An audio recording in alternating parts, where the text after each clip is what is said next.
O centenário de José Estevão, homenagem da maçonaria portuguesa ****, o centenário de José Estevão, discurso pronunciado no Teatro de Aveiro em nome da maçonaria portuguesa. Magalhães Lima. O centenário de José Estevão, homenagem da maçonaria portuguesa. Lisboa, composto e impresso na TIP. Labecarri, de F. Carneiro e C. 47, Rua Nova do Almada 49, 1910. Aos maçons portugueses, meus companheiros e meus irmãos. Lisboa, 26 de dezembro de 1909. Magalhães Lima. Senhoras e senhores, a vossa manifestação toca profundamente o meu ser, faz vibrar a minha alma, não porque me lisonjeie o aplauso do público, o aplauso da galeria, que é tudo quanto há de mais efêmero, como efêmera é a espuma do mar que o vento leva. Os peixes adoravam o sol, quando estava no seu zenite, e apedrejavam-no, quando desaparecia no horizonte. As folhas do loureiro são narcóticas, entorpecem e provocam o sono, e os ídolos só são ídolos, ai deles, enquanto se lhes não veem os pés de barro, mas porque reconheço quanto há de sincero, de espontâneo, de efusivo e de tocante na vossa homenagem. Aveiro, pátria de José Estevão. Bem se pode dizer, senhoras e senhores, que fomos criados e embalados no mesmo berço, que respiramos, juntos, o mesmo ar sadio da liberdade que nos trouxe a brisa do mar, que partilhamos das mesmas alegrias, que pranteamos nos mesmos pesares e que bebemos pela taça da mesma amizade efusiva. Em Aveiro, tenho a minha família natural e a minha família espiritual, que sois todos vós. Perante a minha razão, ambas são igualmente legítimas. Fomos companheiros e somos irmãos.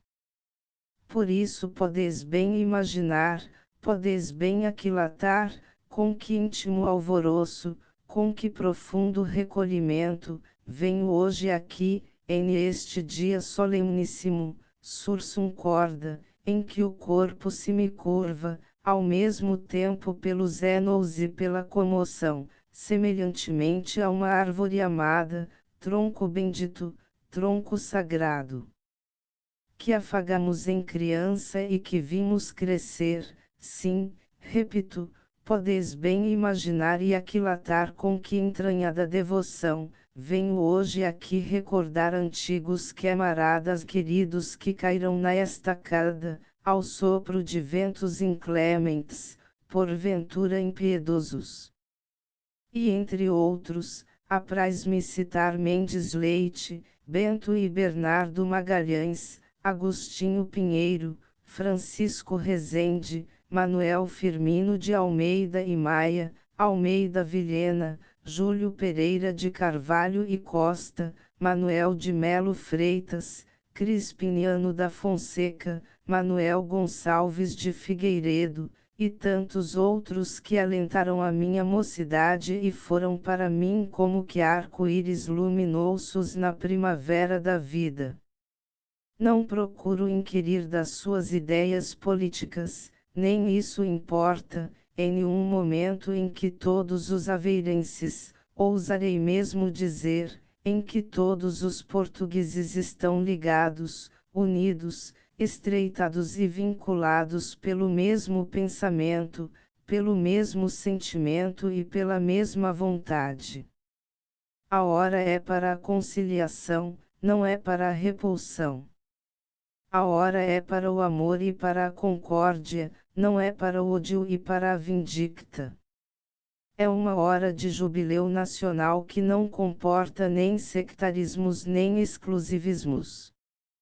Um misto de melancolia pungente e de alegria intensa me domina e avassala, de tristeza pelos que desaparecerão, sombras queridas atrás das quais corremos em vão, numa ânsia febril, coiça infantil, de alegria, pelos que, escapados ao naufrágio, eu vim hoje aqui celebrar, glorificar e aclamar, com o desvanecimento com que os antigos romanos exclamavam, orgulhosos, civis romanus sum, sou cidadão romano, com o orgulho com que Miguel Ângelo bradava nos altamozenos da sua vida, ansiò sono pittori, ainda sou pintor.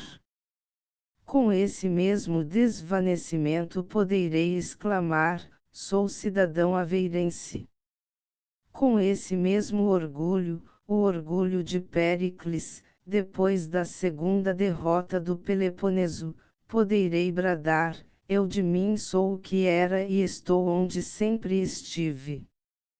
Como poderia ocultar, com efeito, o enternecimento que me enche o coração, em uma onda de amor, em uma emoção intraduzível, ao encontrar-me de novo em esta pitoresca cidade de Aveiro, onde, através um delicioso caleidoscópio, entrevejo, em doce visão, o cisne do Volga, na sua alvura imaculada, como o cisne do Lohengrin, em Aveiro, a minha pátria adotiva, terra mater, onde jazem os restos mortais de uma mãe adorada, onde deixei o exemplo sugestivo de um pai honrado e forte, onde tenho um irmão exemplar raro de elevação moral e intelectual, onde recebi, pela primeira vez, a palavra de ordem, para os rudes combates da existência, onde, semelhantemente ao peregrino, ao romeiro que, depois de ter percorrido longínquas paragens, regressa ao lar, não para topar com a desilusão cruel, como o Frei Luís de Souza, mas como o Fausto da lenda, para reviver na sua Margarida fiel, isto é, no coração fiel venho encontrar alguns de aqueles que tanto amei, como eu, pendidos para o crepúsculo. Como poderia ocultar-vos o imenso júbilo de que estou possuído, ao ver em esta sala alguns dos legítimos representantes dos que, pela liberdade viveram e por ela sofrerão e se sacrificarão, legando-nos o difícil mas grato encargo, não só de a conservar e de a defender, de a manter íntegra, como a bandeira de um regimento, senão também o de acrescentar novas vitórias às antigas vitórias, aos antigos triunfos novos triunfos. Em esta religião, toda de piedade, de amor, de carinho, tenho educado o meu espírito e em ela espero morrer. A amizade é um benefício dos deuses, diziam os gregos.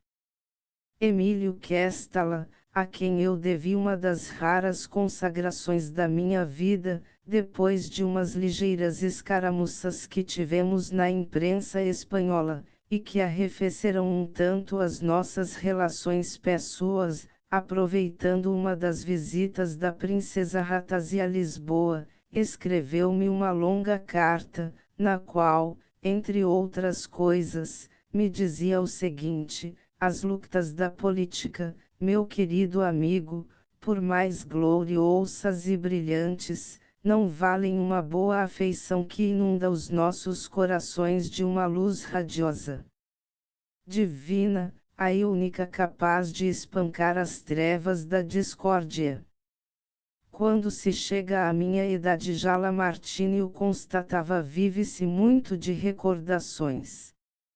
Recordar, em este caso, é ressuscitar, é evocar a ala dos namorados que nos tempos heroicos de mosqueteiro se batiam, quando não morriam, pela sua dama idolatrada. E a dama, para mim, foi sempre e é ainda a ideia, a boa, a grande, a generosa ideia, a origem de todos os cometimentos, de todas as audácias, de todos os heroísmos, a ideia, doce noiva espiritual, que não atraiçoa como os homens, que consola e faz viver, a ideia, estrela, guia, farol, que nos conduz à terra da promissão, a ideia, mais poderosa do que os grandes potentados da terra, mais forte do que todos os exércitos do mundo, a ideia em marcha não é outra coisa senão a própria humanidade. Descrevendo, através da história e os séculos, a sua trajetória luminosa, do mesmo modo que os astros nos espaços obedecem à lei da gravitação universal. Afinas, com os seus monumentos, exclamava que esta la Roma com as suas leis, Florença com as suas artes da Renascença, Veneza com a sua bússola, Pisa com a sua lei do pêndulo, Estrasburgo com a imprensa, o telefo e o telégrafo sem fios, o automobilismo, o balão dirigível, o aeroplano que representa tudo isso senão a ideia iluminando o mundo, como a colossal estátua da liberdade que se encontra à entrada do porto de Nova York. Nada mais consolador e fortificante do que recordar nomes queridos e saudosíssimos e relembrar sítios, onde, na despreocupação dos Enos, na suavidade bucólica de Virgílio, vivi as minhas primeiras ilusões, povoadas pelas abelhas do ímeto, como o filósofo que da sua torre de marfim vê o mundo cor-de-rosa, através uma atmosfera diáfana e transparente. A supremacia moral felizes os que, longe do embate, do choque das paixões brutais e grosseiras, das ambições ilegítimas e inconfessáveis, dos ódios implacáveis, podem manter uma juventude espiritual, a eterna juventude, divinizada por Petrarca, amando a vida e o universo, na tríplice manifestação de beleza, de verdade e de justiça.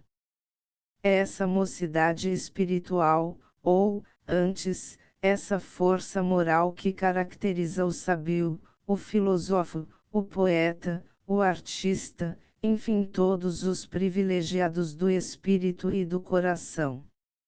E foi seguramente essa mocidade espiritual, essa grande e poderosa força moral que, mais do que nenhuma outra, caracterizou esse homem raro, e único, excepcional, que viemos hoje aqui celebrar em um fremito uníssono dos nossos corações, na suprema vibração das nossas almas, a palavra feita luz, o verbo feito mármore, mais poderoso do que os tronos dos Sassaras, do que as tiaras dos pontífices José Estevão Coelho de Magalhães, personalidade de granito, cidadão feito para a antiga Roma que não para o baixo império ou de uma sociedade corrupta, o ideal da liberdade, do amor, da justiça, da emancipação humana, na sua maior elevação moral e cívica, o ideal da pátria,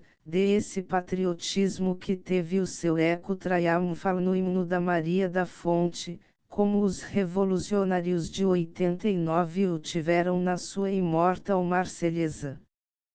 Superior à força das baionetas dos Habsburgos, na Áustria, de Eduardo III, em Inglaterra, de Carlos V e Felipe II, em Espanha, de Luís XIV e Napoleão e, em França, não cessarei de o repetir, está a ação moral do indivíduo que foi, é e será sempre o segredo da civilização. O homem não foi feito para um eterno martírio e para repelir eternos atentados. Há uma coisa superior a todas as lutas violentas, o dever recíproco. O método da civilização não se conquista, porém, com a mesma facilidade com que se conquista uma praça forte. As procelas, as trombas, os ciclones, dizia o ínclito Rui Barbosa, em um dos seus discursos gravados em bronze, devastam mas não duram. O que não passa é o oceano de verdades eternas, indiferentes ao rugir das paixões contemporâneas, e por sobre ele a imensidade sidereia das almas, que és tu, ó liberdade. As demagogias são cataclismos passageiros. Queissa e todas as revoluções de vertigem popular naufragaram na ditadura. Só são definitivas as revoluções do direito e pelo direito, a que descaptivou a Holanda, no século XVI, a que renovou a Inglaterra, no século XVII, a que organizou as colônias anglo-americanas, no século XVIII, e a que fizeram, no século XIX, a América Latina, a Bélgica, a Itália e a Grécia. Ao contrário de Karl Lassau, que via na história a obra pessoal e coeça exclusiva de alguns que ele denominou heroes ou grandes homens, Michelet, o sedutor Michelet, via na história a obra das multidões, a obra do povo, o protagonista de todas as revoluções. Qual das duas teorias, qual dos dois critérios filosóficos será o verdadeiro? Eu creio que ambos, porque, assim como a ação completa o pensamento, assim também a revolução completa a evolução. Foi certamente Camilo Desmoulins, quem, no Palais Royal, em uma noite, ao mesmo tempo trágica e festiva, interpretando o sentimento Francis, e, mais do que o sentimento Francis, o sentimento humano, soltou o grito libertador à Bastilha. Mas foi a população do bairro de Santo Antônio, composta de esfarrapados, de famintos, de andrajosos, de sans-culottes, da canalha, na linguagem da ordem, quem a assaltou e a derrubou. Quero referir-me à Bastilha Francesa, do século XVIII, porque, depois disso, quantas Bastilhas se ergueram e quantas estão ainda de pé, para a vergonha da civilização e da humanidade. Foi, sem dúvida, Emílio Zola quem, no processo Dreyfus, interpretando ainda o sentimento humano, soltou aquele outro não menos formidável brado, acuso.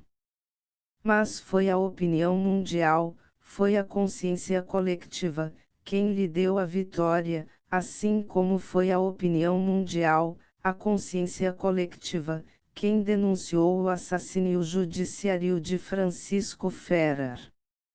Não foram os Pirineus que separaram momentaneamente a Espanha da Europa, não foi o oceano que a separou da América, foi o carrasco, com as mãos retintas de sangue, quem a isolou do mundo civilizado. Foi Leão Tolstói quem proclamou a recusa ao serviço militar, como meio de acabar com as guerras que ensanguentam a humanidade. Mas foram as massas populares, foram os intelectuais, que julgam sempre em última instância, tribunal acima do qual não pode haver, outro tribunal, quem lhe assegurou o triunfo moral. Isto quer dizer, que a iniciativa individual só é fecunda, quando coroada pelo esforço coletivo. Entregue e abandonada a si, raramente consegue vencer. Os homens só são grandes e só poderão chamar-se heroes, quando vivem para os seus semelhantes, quando os seus corações pulsam e vibram com o coração do povo, em um mesmo ideal e em uma mesma aspiração. Os heroes serão, porém, admissíveis os heroes. O próprio tribuno, no seu famoso discurso da Charles e George, iluminado pelo mais ardente patriotismo, repudia-os com aversão. Detesto os heroes todos. Os heroes são exceções monstruosas da nossa natureza, dizia ele. Aqui revela-se o precursor do pacifismo, isto é, da justiça integral e da paz universal, que hoje preocupa e absorve todos os grandes pensadores do universo. Porque José Estevão foi, principalmente, um iluminado, um vidente, um precursor, como tentarei provar na sequência do meu discurso. José Estevão repudiava certamente os rios que se assinalam nos campos da batalha, devastando como ciclones, matando como assassinos, roubando como ladrões, os rios, sinônimos de guerra e de conquista. A guerra, ironia pungente, sarcasmo cruel da civilização. Uma pobre mulher do povo amamenta o filho com o sacrifício do próprio sangue, instrui-o e educa-o com o sacrifício do próprio estômago, e, quando a criança se torna um homem, um operário, um trabalhador, de modo a poder amparar-o em uma velhice repousada, vem a ordem soberana em nome da lei, e manda-o para os campos de batalha, como se mandam as rezas para o matadouro para o matar.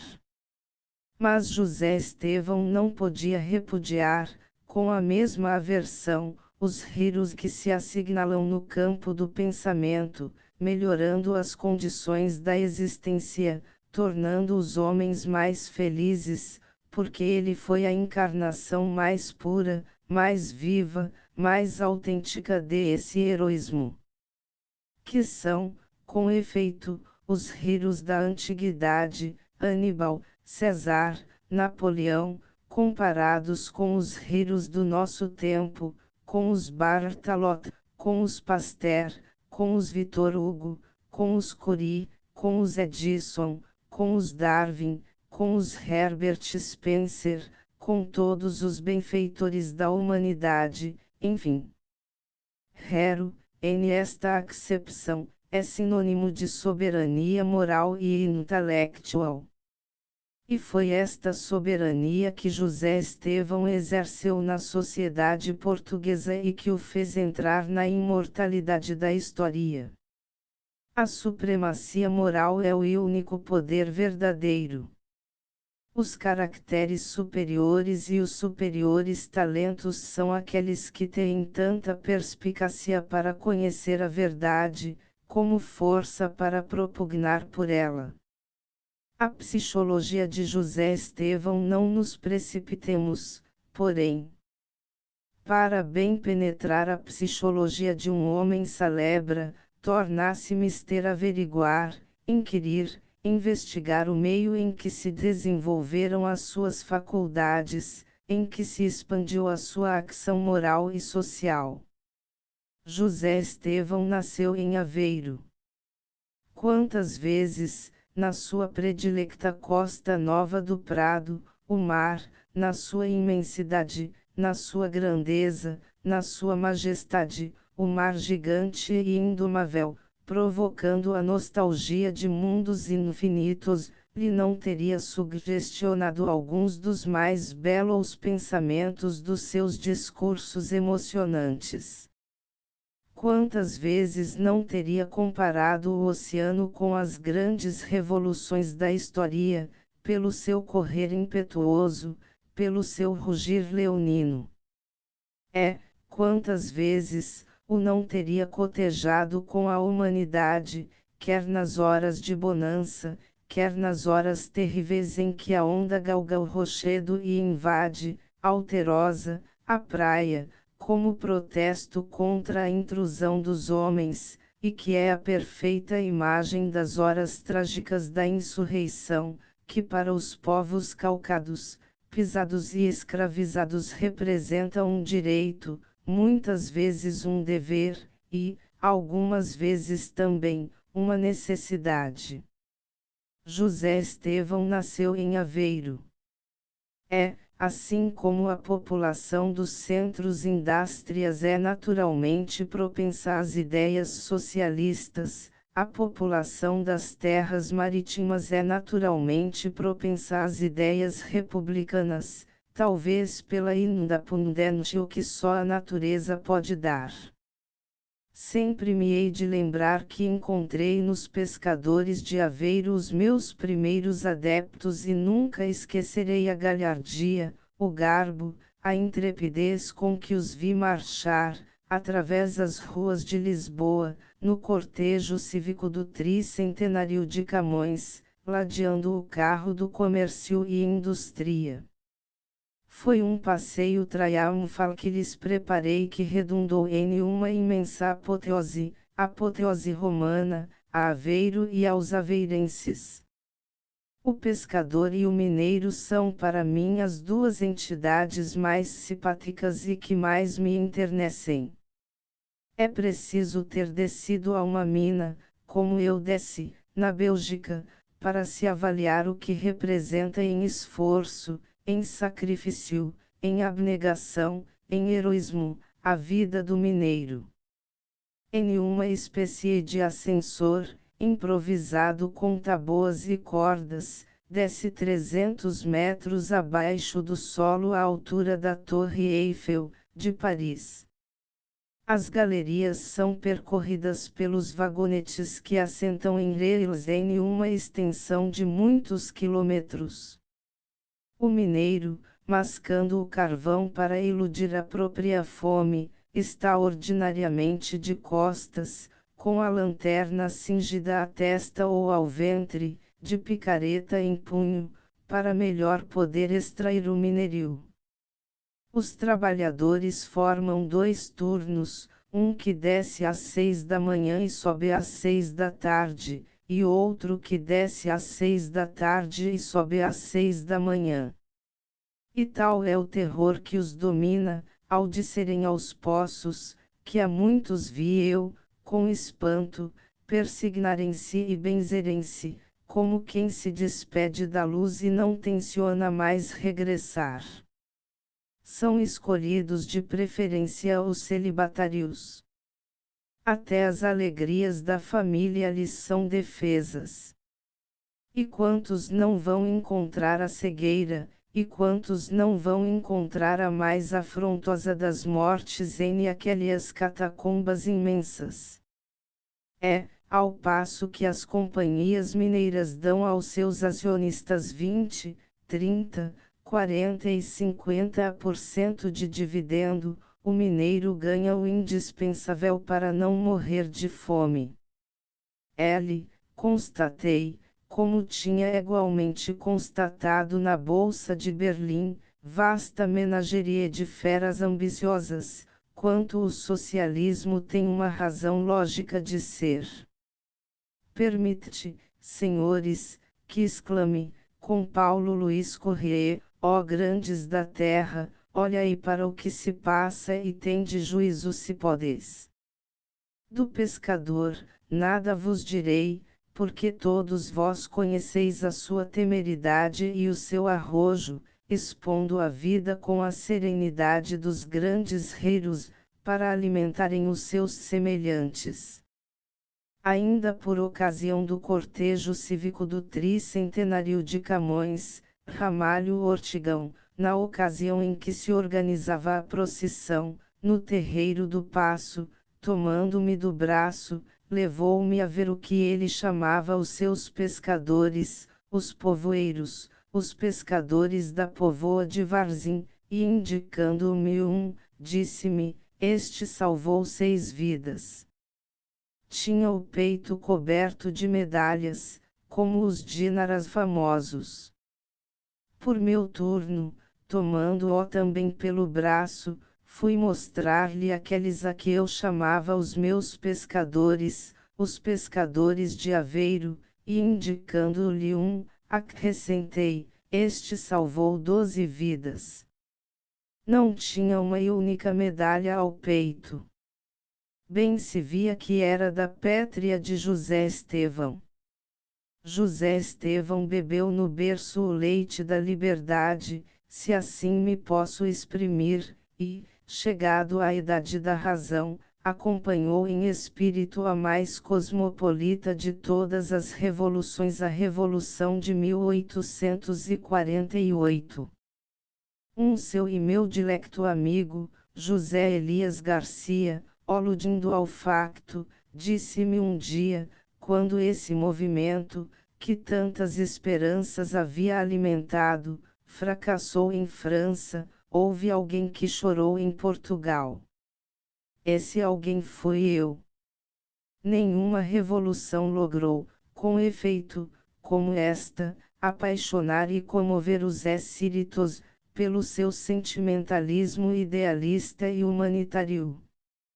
O socialista, o sentimento de então transformou-se, porém, em uma realidade positiva, moral e humana que hoje assoberba o mundo e ameaça abalar a sociedade pelos alicerces, tendo invadido até as esferas governamentais. Lloyd George, um digno continuador de Lincoln, o rachador de lenha, que, pelos próprios méritos, chegou à presidência da República dos Estados Unidos da América, ao apresentar o seu orçamento à Câmara dos Comuns, exclamou: que ninguém se iluda. O meu orçamento é um orçamento de guerra contra o pauperismo que todo o governo tem obrigação de atenuar, se não de extinguir. Em um meeting, em Londres, onde me foi dado ouviu-o, confirmou esta frase e acrescentou: é uma guerra entre os que possuem e os que não possuem, entre o rico e o pobre, uma guerra entre a democracia socialista e a oligarquia financeira, entre o pacifismo e o imperialismo, entre o proteccionismo e o livre-cambismo, entre a Inglaterra do passado, com todos os seus vícios, e a revolução no sentido governamental da palavra. É preciso fazer desaparecer, em nome da civilização, os contrastes que envergonham uma cidade como Londres. Ao passo que, no primeiro hotel da cidade, no Cecil Hotel, se banqueteiam todas as noites, em festins romanos, os lords, os fidalgos, os burgueses, fazendo espumar o champanhe como as éguas da catarata do Niágara, na traseira do mesmo edifício que confina com o Tamisa centenares de vagabundos, de miseráveis, sem pão e sem trabalho, o que equivale a dizer sem pátria, achegados uns aos outros, para receberem dos seus semelhantes o calor que o próprio sangue lhes não dá, cobrem o corpo com folhas de jornais, para não morrerem inteiramente gelados. Qualquer lord, que é a expressão da ociosidade e do parasitarismo, não vale uma única das minhas medidas. Quando cheguei a Londres, Kropotkin disse-me: a Inglaterra é o país mais supersticioso do mundo. Estando em Brighton, e chovendo ligeiramente, abri o meu chapéu de chuva. Das janelas de uma casa para a qual eu me dirigia, duas meninas gritaram angustiosamente: feche o chapéu, é Tsar Kropotkin. Obedeci automaticamente. Mas, perguntando depois o motivo de tal aflição, elas responderam-me: ora essa. Pois não sabe. Entrar em uma casa com o guarda-chuva aberto é morte certa. No fundo de cada inglês há um pastor protestante, como no fundo de cada francês há um pequeno Napoleão, como no fundo de cada espanhol há um Don Quixote, como no fundo de cada português há um frade. A Inglaterra é um misto de tradição medieval e de progresso moderno. O socialismo quer e procura emancipá-la dos vícios do passado. E são o Partido do Trabalho, o sindicalismo operário, as sociedades éticas, por sobre as quais paira o espírito de Herbert Spencer, que se impõem pela sua grandeza moral. É o quarto estado que surge com as suas legiões de trabalhadores, para, à semelhança do mais zanielo napolitano, reclamar os seus direitos, isto é, o lugar que lhe compete em uma sociedade organizada. É um velho mundo que desaba e uma aurora que se ergue, radiosa, sobre as ruínas do passado. Não há nações morgadas nem famílias morgadas, disse José Estevão. A humanidade não cabe no mundo com o seu número e com as suas aspirações. E esta verdade, que se tornou experimental, tornou impossível a existência da propriedade territorial, inculta e abandonada, quer pelas mãos dos indivíduos, quer pelas mãos dos povos. O trabalho é o princípio e o complemento de todo o direito de possuir. E era de ver o ardor com que ele combatia os impostos indiretos. Detesto, acho repugnante, altamente injusto, radicalmente antidemocrático e desigual, o imposto indireto. Com respeito às leis da usura, se elas estão revogadas pelos poderes da terra, ainda estão vigentes para as almas nobres, e eu hei de ser sempre anacrônico nos sentimentos de indignação que voto à classe que trafica com a miséria e o suor dos seus semelhantes. O socialismo era para José Estevão um progresso. O seu aparecimento tornava-se urgente. Utopia só podia ser o estacionamento, exclamou. O democrata José Estevão, estimulado pelas ideias humanitárias do seu tempo, fez parte do primeiro triunvirato republicano. As suas tendências refletiram-se na admiração que professava por Lamartine. É Mister de Lamartine, dizia um poeta que carpiu as misérias da humanidade, que cantou as suas glórias, que excitou os seus melhores instintos, que levantou a coragem dos povos, que acalmou as suas demasias, que, com a sua palavra, suspendeu as paixões revolucionárias da França. É nesta composição moral e intelectual que, no meu pressentimento, está o simulacro da fortuna política e de todos os governos do mundo. O retrato foi feito por mão de mestre. Um episódio o demonstra. Um dia, o povo de Paris, como fera escapada da jaula do domador, pedia, defronte do Palácio de Bourbon, a cabeça de Lamartine, o ídolo da véspera. A cabeça de Lamartine. Ela aqui está, exclamou o tribuno, assomando a uma das janelas, na sua figura erecta e principesca, com a sua sobrecasaca abotoada. E aquela multidão, terrível, colérica, ameaçadora, ante aquele heroísmo, bem superior ao heroísmo dos campos de batalha, o heroísmo que dá a serenidade, recuou, como vaga encapelada que se desfaz em espuma. É da história e da lógica que todos os que marcham na vanguarda de um movimento político ou social paguem com a vida o serviço prestado aos seus semelhantes. Todo o apostolado tem o seu calvário. E o martírio que tem o seu batismo de sangue é sempre o mais fecundo. Em 1848 assignou com Oliveira Marreca um santo que conheci e adorei, e Rodrigues Sampaio, um manifesto revolucionário que se destinava a fazer triunfar os princípios democráticos, a causa das liberdades públicas e da emancipação dos povos. Ainda aqui se nos revela José Estevão, o precursor do movimento democrático, como se nos revelou precursor, nos seus monumentais discursos do Porto Pireu e das Irmãs da Caridade.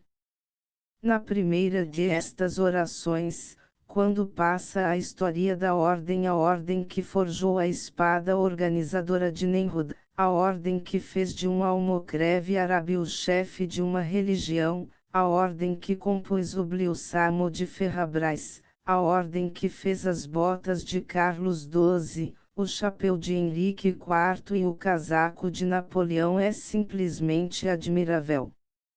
É um trecho eloquentíssimo, e único no seu gênero, pela elevação do conceito e energia da frase, de uma rebeldia intensa, que Kropotkin assignaria com orgulho, pela ironia desdenhosa que revela e por todo um mundo de revolta que encerra. O anticlerical José Estevão não queria as Irmãs da Caridade, porque as considerava uma violação das leis do reino, de aquelas que tinham levado ao trono a César de Maria II, que nunca capitulou, dentro da esfera do poder e das simpatias, com aquelas invasões sorrateiras do poder eclesiástico, que para ela eram suspeitas de serem contrárias ao poder representativo.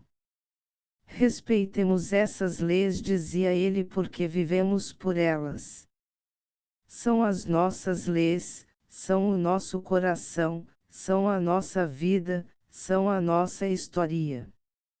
Com essas leis no pensamento, entramos 7.000 perseguidos, 7.000 expatriados, que tinham mais do que nós essas leis no pensamento, porque tinham visto em essas congregações religiosas os instigadores e os conselheiros de uma tirania nefanda, porque tinham visto sair de essas casas ou corporações religiosas coortes de testemunhas falsas que tinham ido aos tribunais, para levantar com os processos judiciais os patíbulos de onde deviam cair as cabeças de aqueles que elas tinham marcado como nefastos ao seu predomínio. É preciso que nos convençamos de que não podemos salvar os objetos que veneramos, se não reunirmos todas as nossas forças constitucionais e morais, para desfazermos e contrariarmos as intrigas e os embustes, pelos quais se quer repor outra vez no seu trono e predomínio estas instituições que nós combatemos, destruímos e desfizemos. Tais instituições, pelas riquezas e influências de família, tornam-se nefastas aos poderes do Estado e ao exercício das liberdades públicas. Sou inimigo das Irmãs da Caridade, dizia, porque as considero como um ataque ao princípio de família, e a caridade atribuída a uma certa instituição, com o piedoso fim de educar as crianças e tratar dos enfermos nos diferentes países da terra, é uma malícia ostentosa feita em nome de Deus. Não se queima só, queimando as carnes, carbonizando os ossos, queima-se apartando do coração, desfazendo e levando para longínquas paragens o que ele tem de mais caro. Senhor Presidente, isto não é questão de Irmãs da Caridade, estão enganados, é mais alguma coisa, é a questão das ordens religiosas, é a sua elevação ao estado primitivo. O espírito católico congreganista é adverso aos princípios liberais e por isso carece de ser vigiado de perto. As Irmãs da Caridade são uma emanação do espírito jesuítico e em volta de essa congregação juntaram-se todas essas ideias que ficaram desbaratadas e destruídas pela perseguição que se fez a essa instituição. A religiosidade, no sentido que lhe dão os teólogos, não dispensa o culto externo, e o culto externo das Irmãs da Caridade é pouco consentâneo com as formas, com os costumes e com as prevenções da autoridade civil. Foi justamente para provar que a mulher portuguesa era tão boa ou melhor educadora que as Irmãs de Caridade francesas, expulsas do nosso país, graças ao seu formidável libelo, que José Estevão fundou o asilo de S. João, com sede em Lisboa e Porto e que com muito prazer nos é dado representar em este lugar. O que pedem os liberas? O rigoroso cumprimento dos decretos que não foram revogados, de Pombal que expulsou os jesuítas, de Joaquim Antônio de Aguiar que dissolveu as congregações religiosas e de Loulé Ibrahim Camp relativo às Irmãs da Caridade. Pedem a revogação do decreto de abril de 1901, Entes e Ribeiro, que, proibindo o noviciado e a clausura, dá, todavia, existência legal às congregações religiosas, desde que se trate de ensino e beneficência que são precisamente as duas armas mais perigosas de que o clericalismo usa e abusa a seu talante e por causa das quais foi expulso de França. A natureza oferece-nos universalmente um espetáculo desolador, a força triunfante. Mas o homem, saído da longa evolução dos seres organizados, concebeu a noção da justiça e experimentou os transportes do amor, não do amor que se manifesta no calor do sol, no perfume das flores, no brilho das estrelas, no murmúrio das éguas, no crescimento das árvores, mas do amor que se revela nos indivíduos, nas classes e nos povos solidários. Brada-se a cada passo, clamei eu há dias em uma reunião, contra os bandos de mendigos, de vadios, de miseráveis, de analfabetos, que enxameiam, pelas ruas das grandes cidades, como se a culpa fosse deles, filhos espúrios de uma sociedade madrasta. A culpa é toda nossa, a culpa é do egoísmo coletivo. A vagabundagem, a mendicidade não se evita com a repressão, com as casas de correcção, com a esquadra policial. Evita-se e corrige-se com as casas de trabalho, com as colônias agrícolas, com as creches, com escolas, como as nossas escolas liberas e com asilos, como o asilo de S. João. A estas manifestações de amor, chama-se solidariedade, que pode resumir-se em esta palavra de ordem: viver para os seus semelhantes. A maçonaria portuguesa e, aqui, permita-nos a Assembleia que o grão-mestre da maçonaria portuguesa preste uma homenagem calorosa, ardente e enternecida a quem tão alevantadamente a representou, a quem tão alevantadamente manteve o seu prestígio e o seu renome. E que ninguém se assuste. Muitas vezes vos terão dito, senhoras, que a maçonaria é uma sociedade de malfeitores.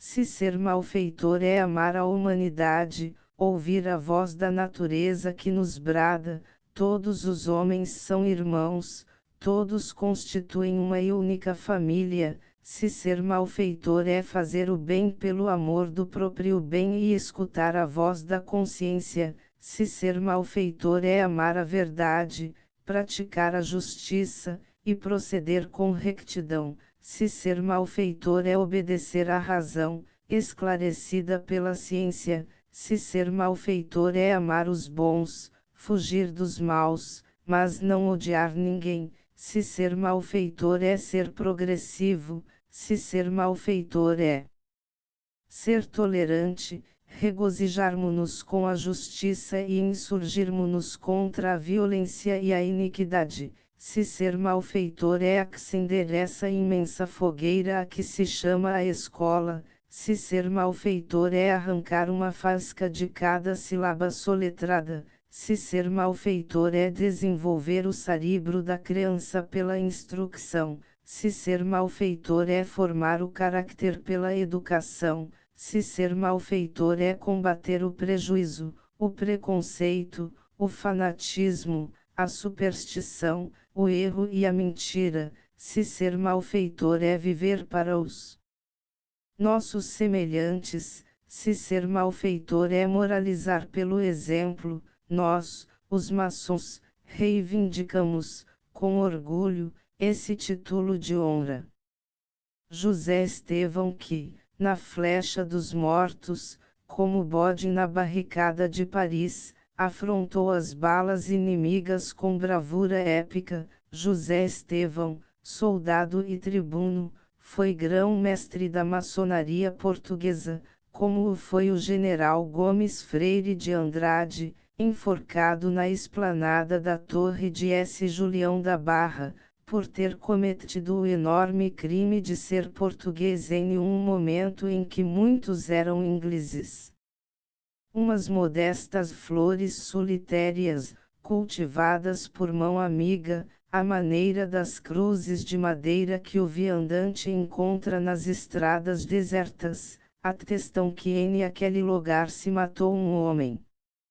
José Estevão foi grão-mestre, como o foi o Duque de Loulé, como o foi José da Silva Mendes Leal, como o foram o Conde de Paraty, o Conde Valbon, o Visconde de Ougelha, Bernardino Machado, o Coronel Ferreira de Castro e o Conde das Antas, como o foi o ilustre professor Antônio Augusto de Aguiar, como o foi o malogrado chefe republicano José Elias Garcia, cujo enterro representou a apoteose de todos os que aspiram a uma pátria livre, como foi grão-mestre o rei Eduardo, de Inglaterra, e, como o é atualmente, o Duque de Carnot, seu irmão, como foi grão-mestre o rei Oscar, da Suécia, como o foram José da Silva Carvalho e Passos Manuel, como o foram os imperadores Guilherme e Frederico,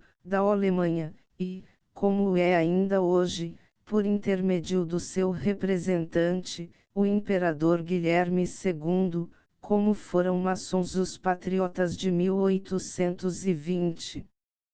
Um professor da Universidade Livre de Bruxelas, em um livro recente sobre política internacional, afirma que a Grande Revolução de 89 não teria tido lugar se não fosse a maçonaria. Mirabeau, St. Just, Sieyès, Camilo Desmoulins, Lafayette, Danton, Boissy d'Anglas foram maçons. Diderot pertenceu à Loja dos Nove Irmãos, de onde saiu a Declaração dos Direitos do Homem.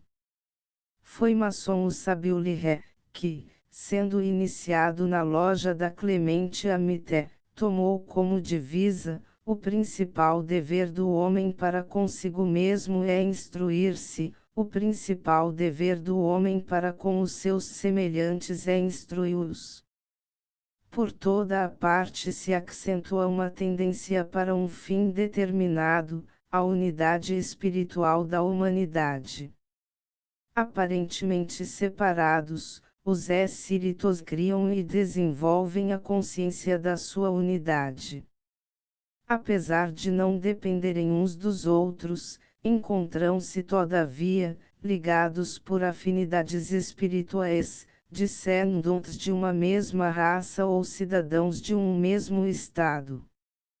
Para os que conhecem os signos do tempo, não são os estados nacionais que representam as unidades econômicas predominantes, nem são também os sistemas religiosos que levam os homens a fraternizar uns com os outros. É a vida mundial à qual está cada vez mais subordinado o trabalho de cada indivíduo e de cada estado, é a ideia de uma humanidade harmônica, é o internacionalismo que se revela como o culto do futuro.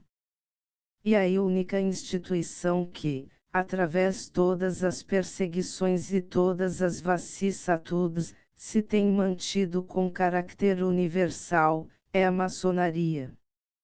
A mensagem de José Estevão, dirigida em 1862 ao povo maçônico, é de uma atualidade palpitante e dir-se-ia escrita há poucos dias e há poucas horas, tal era a sua previsão.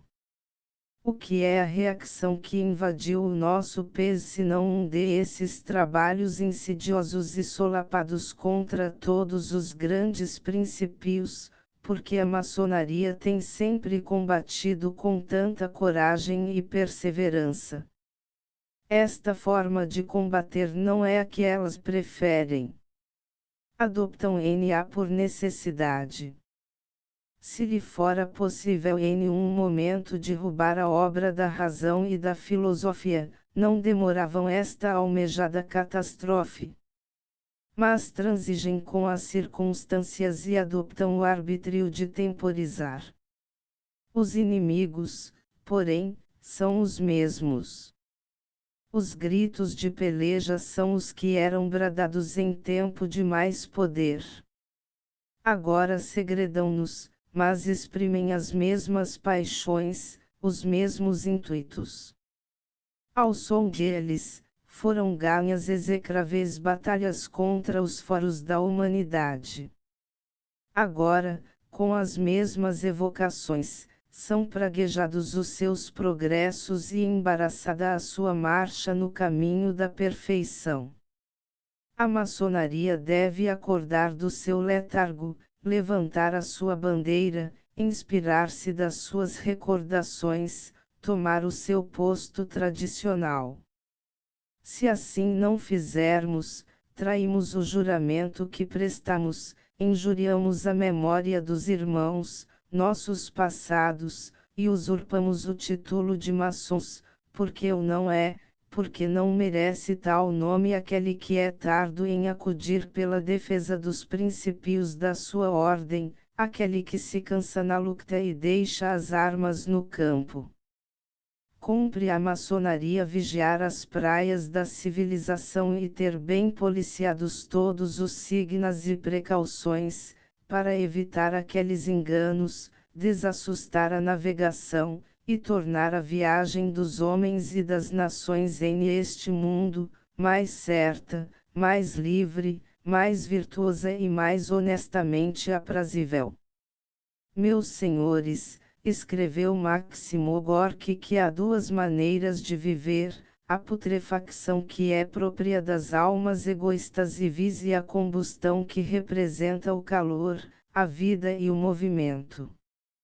José Estevão viveu em plena combustão, e foi, em Portugal, não só o precursor do pacifismo, do socialismo, do movimento democrático, do anarquismo científico e filosófico, do anticlericalismo, senão também a mais alta encarnação do gênio latino, ao qual a humanidade deve o nascimento e o renascimento da civilização, desse gênio que irradia sobre o mundo e que todos os dias, no dizer de Anatole France, nos dá mais ciência, mais liberdade, mais beleza, uma justiça mais justa e leis melhores, desse gênio que não morreu ainda, nem morrerá nunca, como alguns erradamente supõem, porque tem na América a sua continuação e a sua imortalidade pela sua raça, pela sua história, pela sua tradição, pela sua língua, a verdadeira pátria espiritual para o futuro. Dizia: pertencerei de certo ao partido que começa a formar-se, que já está crescido, que vive entre nós sem termos dado por tal, que nos inspira sem nós o sentirmos e que mesmo do berço dirige as coisas públicas e domina até os homens de mais forte vontade. Se este partido fosse obra dos homens ou a sua criação pudesse ser contrariada por elas, talvez se não fizesse, mas esta ordem de coisas surge, rebenta da situação. Muitos lhe chamaram Demóstenes, outros Cicero, outros Mirabeau. Nada mais absurdo do que estas comparações que atestam uma mentalidade inferior. Cada orador obedece ao seu temperamento e é filho das circunstâncias em que a sua palavra tem de actuar. José Estevão foi, principalmente, um grande tribuno, porque sentia estoar-lhe nas veias o sangue quente do revoltado, sem o que não há sábios, nem filósofos, nem poetas, nem artistas. É com esta matéria-prima que se fabricam os heroes do nosso tempo. Em hoc signo vinces. Se os países se caracterizam, em geral, pelos nomes dos seus homens celebres, dos seus imortais a França, por Racine, por Corneille, por Molière, por Lamartine, por Gambetta, a Inglaterra, por Byron, Shakespeare e Gladstone, a Alemanha, por Schiller, Goethe, Mozart, Beethoven, a Itália, por Dante, Petrarca, Mazzini, Garibaldi, a Grécia, por Homero e Demóstenes, Roma, por Virgílio e Cicero, a Hungria, por Cassuv, a Espanha, por Velázquez, Cervantes e Questala, nós, proclamando Portugal como a pétrea de José Estevão, teremos prestado à sua memória a maior das consagrações, tornando-o um símbolo da pátria livre e redimida, da liberdade vitoriosa e da emancipação da consciência portuguesa. E é solidário em esta aspiração, que eu, em nome do Grande Oriente Lusitano Unido, não só felicito e louvo os promotores deste centenário, como também convido a assistência a não esquecer esta data que se tornará uma data histórica nos anos das celebrações nacionais. Do mesmo autor, Miniaturas Românticas A Senhora Viscondessa, Romance, Costumes Madrilenos A Questão do Banco Nacional Ultramarino A Atualidade, Estudo e Canamico Social, Padres e Reis o Papa perante os séculos Estados Unidos da Europa, Trad, Revolta, Primeira parte, Revolta, Segunda parte, Pela Pátria e pela República o Socialismo na Europa o Livro da Paz o 1º de Maio a Federação Ibérica, edição francesa, Paz e Arbitragem o Federalismo o Centenário ou no Estrangeiro, Conferência, a Guerra e a Paz. Conferência, a Obra Internacional, edição Português-Franc. O Congresso de Roma, Conferência. End of the Project Gutenberg e-book O Centenário de José Estevão, homenagem da maçonaria portuguesa update de editions will replace the previous one the old editions will be renamed. Creating the works from print editions not protected by US copyright law means that no one owns the United States copyright in these works, so the foundation, and you, can copy and distribute it in the United States without permission and without paying copyright royalties. Special rules, set forth in the general terms of use part of this license, apply to copying and distributing Project Gutenberg trademark electronic works to protect the Project Gutenberg trademark concept and trademark. Project Gutenberg is a registered trademark, and may not be used if you charge for an e-book, except by following the terms of the trademark license, including paying royalties for use of the Project Gutenberg trademark. If you do not charge anything for copies of this e-book, complying with the trademark license is very easy. You may use this e-book for nearly any purpose such as creation of derivative works, reports, performances and research. Project Gutenberg e-books may be modified and printed and given away. You may do practically anything in the United States with e-books not protected by US copyright law.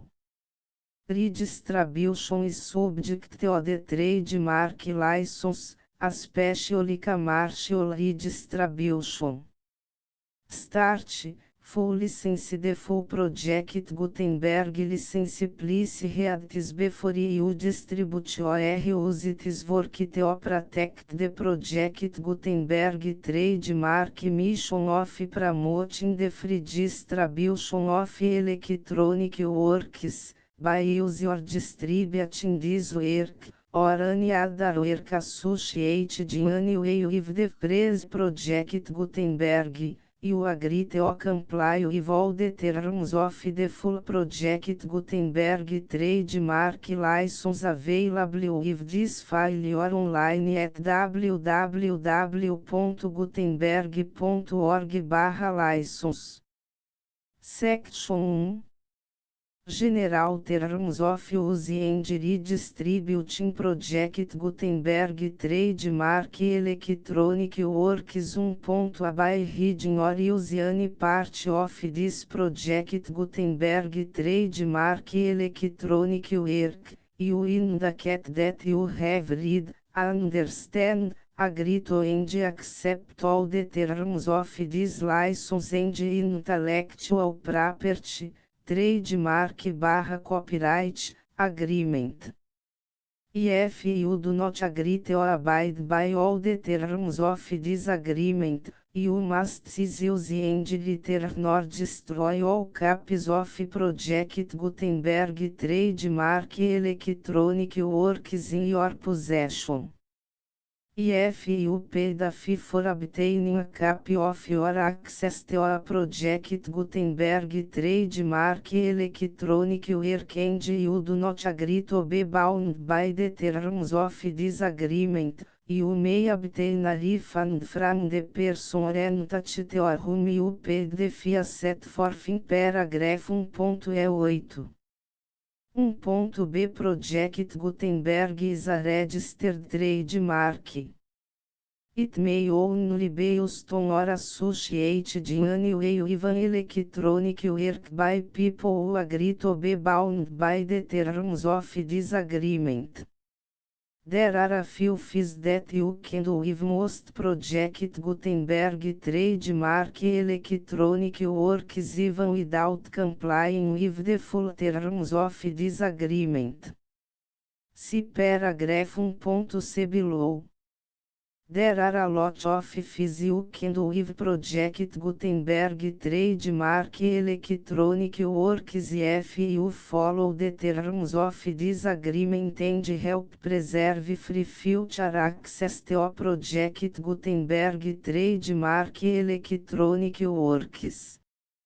See paragraph 1.i below. 1c. The Project Gutenberg Literary Archive Foundation, the foundation or PGLAF, owns a compilation copyright in the collection of Project Gutenberg trademark electronic works. Nearly all the individual works in the collection are in the public domain in the United States.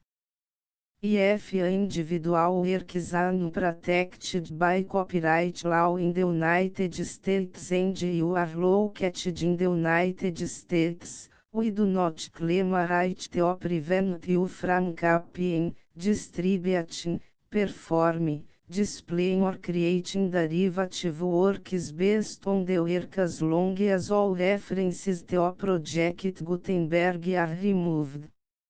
Of course, we hope that you will support the Project Gutenberg trademark mission of promoting free access to electronic works by freely sharing Project Gutenberg trademark works in compliance with the terms of this agreement for keep the Project Gutenberg trademark name associated with the work. You can easily comply with the terms of this agreement by keep this work in the same format with its attached full Project Gutenberg trademark license when you share it without charge with others. 1.d. The copyright laws of the place where you are located also govern what you can do with this work. Copyright laws in most countries are in a constant state of change. If you are outside the United States, check the laws of your country in addition to the terms of this agreement before downloading, copying, displaying, performing, distributing or creating derivative works based on this work or any other project Gutenberg trademark work. The Foundation makes no representations concerning the copyright status of any work in any country other than the United States. Unless you have removed all references to a project Gutenberg. 1.1. The following sentence, with active links to, or other immediate access to, the full project Gutenberg trademark license must appear permanently whenever any copy of a project Gutenberg trademark work, anywhere on which the phrase project Gutenberg appears, or with which the phrase project Gutenberg is associated, is accessed, displayed, performed, viewed, copied or distributed. This e-book is for the use of anyone anywhere in the United States and most other parts of the world at no cost and with almost no restrictions whatsoever. You may copy it, give it away or reuse it under the terms of the project Gutenberg license included with this e-book or online at www.gutenberg.org. If you are not located in the United States, you will have to check the laws of the country where you are located before use this e-book. 1.2. If a individual project Gutenberg trademark electronic works derived from texts not protected by US copyright law, does not contain a notice indicating that it is posted with permission of the copyright holder, the work can be copied and distributed to anyone in the United States without paying any fees or charges. If you are redistributing or providing access to a work with the phrase project Gutenberg associated with or appearing on the work, you must comply either with the requirements of paragraphs 1.1 through 1.7 or obtain permission for the use of the work and the project Gutenberg trademark as set forth in paragraphs 1.8 or 1.9. 1.3. If a individual project Gutenberg trademark electronic works posted with the permission of the copyright holder, your use and distribution must comply with both paragraphs 1.1 through 1.7 and any additional terms imposed by the copyright holder. Additional terms will be linked to the project Gutenberg trademark license for all works posted with the permission of the copyright holder found at the beginning of this work. 1.4.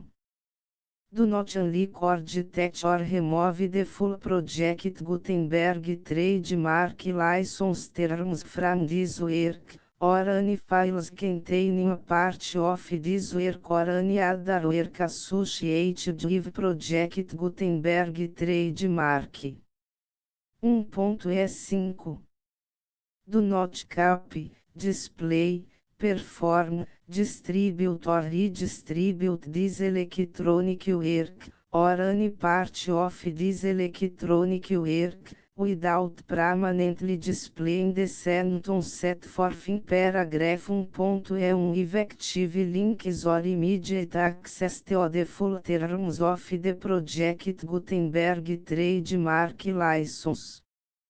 1.6.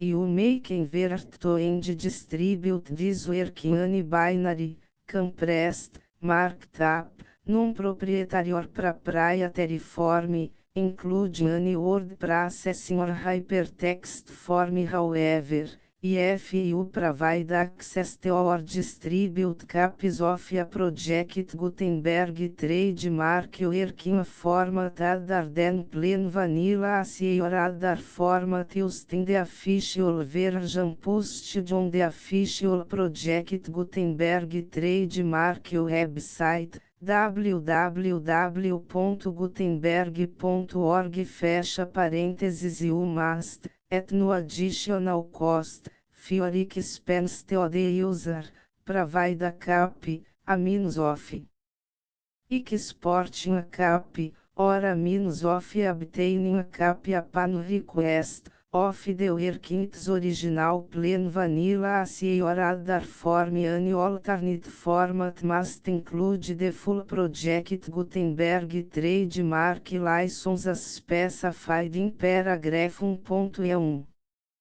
1.E7.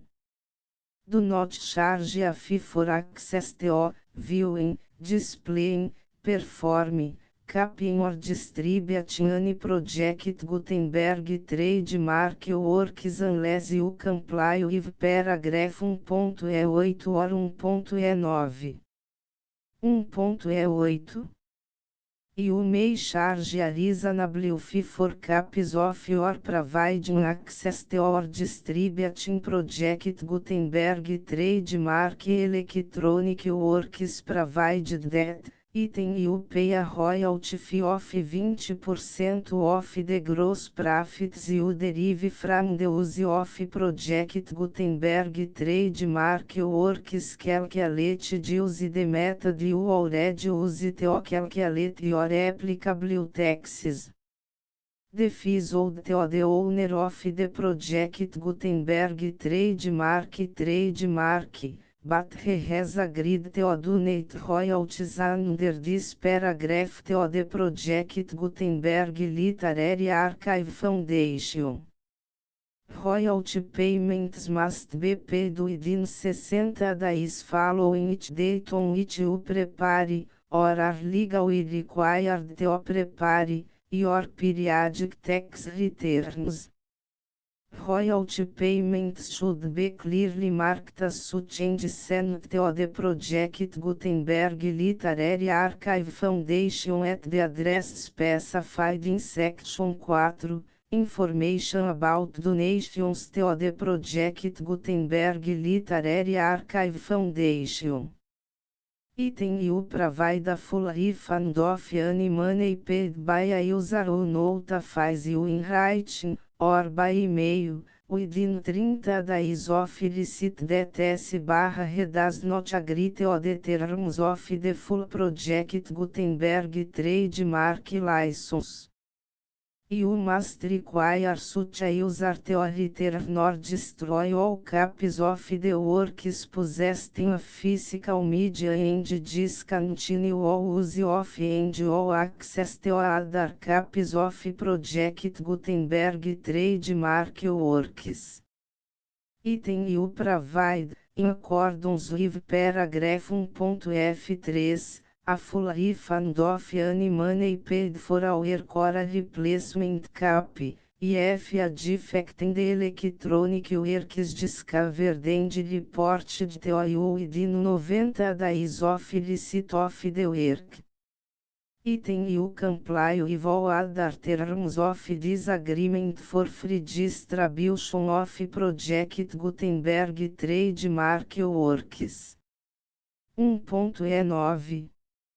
If you wish to charge a fee or distribute a project Gutenberg trademark electronic work or group of works on different terms than are set forth in this agreement, you must obtain permission in writing from the project Gutenberg Literary Archive Foundation, the manager of the project Gutenberg trademark.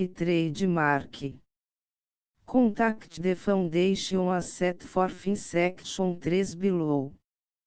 1.F1.F1 Project Gutenberg Volunteers and Employees Expend Considerable Effort to Identify, do Copyright Research on, Transcribe and Proofread Works Not Protected by US Copyright Law in Creating the Project Gutenberg Trademark Collection. Despite these efforts, Project Gutenberg Trademark Electronic Works, and the media on which they may be stored, may contain defects such as, but not limited to, incomplete, inaccurate or corrupt data, transcription errors, a copyright or other intellectual property infringement, a defective or damaged disk or other medium, a computer virus, or computer codes that damage or cannot be read by your equipment. 1.F2 Limited Warranty, Disclaimer of damages, except for the right of replacement or refund described in paragraph 1.F3, the Project Gutenberg Literary Archive Foundation, the owner of the Project Gutenberg trademark, and any other party distributing Project Gutenberg trademark electronic work under this agreement, disclaim all liability to you for damages, costs and expenses, including legal fees. You agree that you have no remedies for negligence, strict liability, breach of warranty or breach of contract except as provided in paragraph 1.F3. You agree that the foundation, the trademark owner, and any distributor under this agreement will not be liable to you for actual, direct, indirect, consequential, punitive or incidental damages even if you give notice of the possibility of such damage. 1.F3 Limited right of replacement or refund, if you discover a defect in this electronic work within 90 days of receive it, you can receive a refund of the money, if any. You paid for it by sending a written explanation to the person you received the work from. If you received the work on a physical medium, you must return the medium with your written explanation. The person or entity that provided you with the defective work may elect to provide a replacement copy in lieu of a refund. If you received the work electronically, the person or entity providing it to you may choose to give you a second opportunity to receive the work electronically in lieu of a refund. If the second copy is also defective, you may demand a refund in writing without further opportunities to fix the problem. 1.F4 Except for the limited right of replacement or refund set forth in paragraph 1.F3, this work is provided to you as is, with no other warranties of any kind, express or implied, including but not limited to warranties of merchantability or fitness for any purpose. 1.F5 Some states do not allow disclaimers of certain implied warranties or the exclusion or limitation of certain types of damages. If any disclaimer or limitation set forth in this agreement violates the law of the state applicable to this agreement, the agreement shall be interpreted to make the maximum disclaimer or limitation permitted by the applicable state law. The invalidity or unenforceability of any provision of this agreement shall not void the remaining provisions. 1.F6 Indemnity, you agree to indemnify and hold the foundation, the trademark owner, any agent or employee of the foundation, anyone providing copies of Project Gutenberg trademark electronic works in accordance with this agreement, and any volunteers associated with the production, promotion and distribution of Project Gutenberg trademark electronic works, harmless from all liability, costs and expenses, including legal fees, that arise directly or indirectly from any of the following which would or cost or occur. A. Distribution of this or any Project Gutenberg trademark work. B. Alteration, modification, or additions or deletions to any Project Gutenberg trademark work, and C. Any defect or cause. Section 2. Information about the mission of Project Gutenberg trademark. Project Gutenberg trademark is synonymous with the free distribution of electronic works in formats readable by the widest variety of computers, including obsolete, old, middle-aged and new computers. It exists because of the efforts of hundreds of volunteers and donations from people in all walks of life. Volunteers and financial support to provide volunteers with the assistance they need are critical to reach Project Gutenberg trademark's goals and ensuring that the Project Gutenberg trademark collection will remain freely available for generations to come.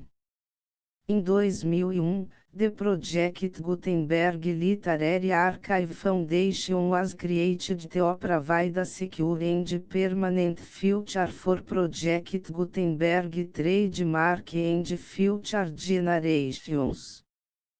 To learn more about the Project Gutenberg Literary Archive Foundation and how your efforts and donations can help, see sections 3 and 4 and the Foundation information page at www.gutenberg.org. Section 3.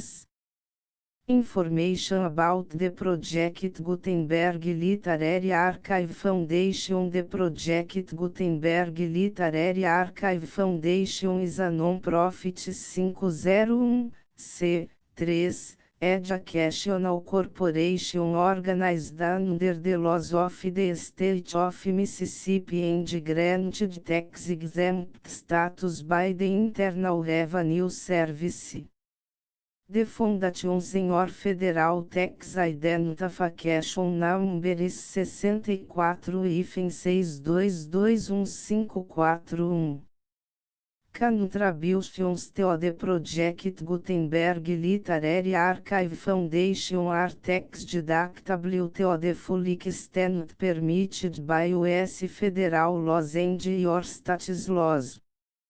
The Foundation's business office is located at 809 North 1500 West, Salt Lake City, Utah 84116, 8015961887.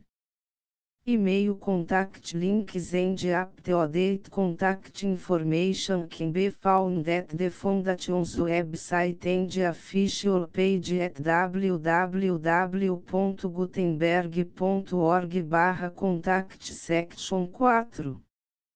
Information about donations to the Project Gutenberg Literary Archive Foundation. Project Gutenberg trademark depends upon and cannot survive without widespread public support and donations to carry out its mission of increasing the number of public domain and licensed works that can be freely distributed in machine-readable form accessible by the widest array of equipment, including outdated equipment.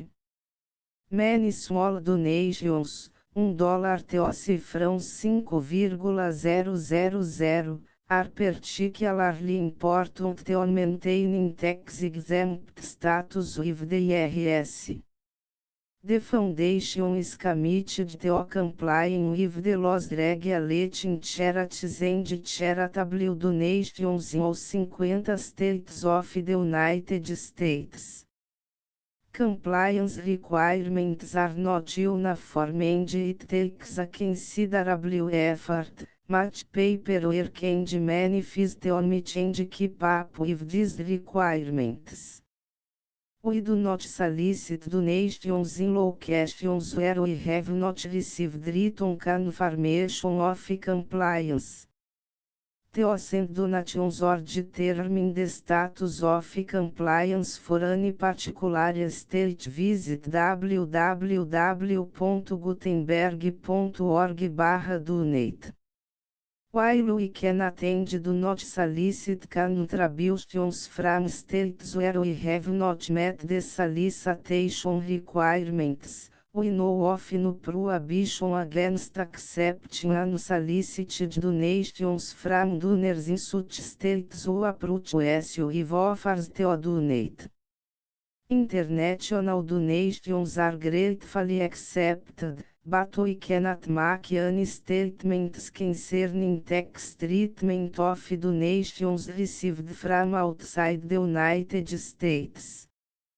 US laws alone swamp our small staff. Please check the Project Gutenberg web pages for current donation methods and addresses. Donations are accepted in a number of other ways including checks, online payments and credit card donations. To donate, please visit www.gutenberg.org/donate. Section 5. General Information about Project Gutenberg Trademark Electronic Works. Professor Michael S. Hart was the originator of the Project Gutenberg Trademark concept of a library of electronic works that could be freely shared with anyone. For 40 years, reproduced and distributed Project Gutenberg trademark ebooks with only a loose network of volunteer support. Project Gutenberg trademark ebooks are often created from several printed editions, all of which are confirmed as not protected by copyright in the US unless a copyright notice is included. Thus, we do not necessarily keep ebooks in compliance with any particular paper edition. Most people start at our website, which has the main page search facility, www.gutenberg.org.